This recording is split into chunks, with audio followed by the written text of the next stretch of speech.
So the ForEach method is an iterative method that accepts a callback function, and the provided callback function is executed for each element in the array.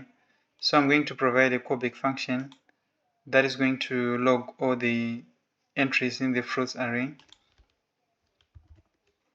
So if I execute it, all the elements are logged, and inside the callback function you can provide any logic. So I'm going to log all the elements that starts with A or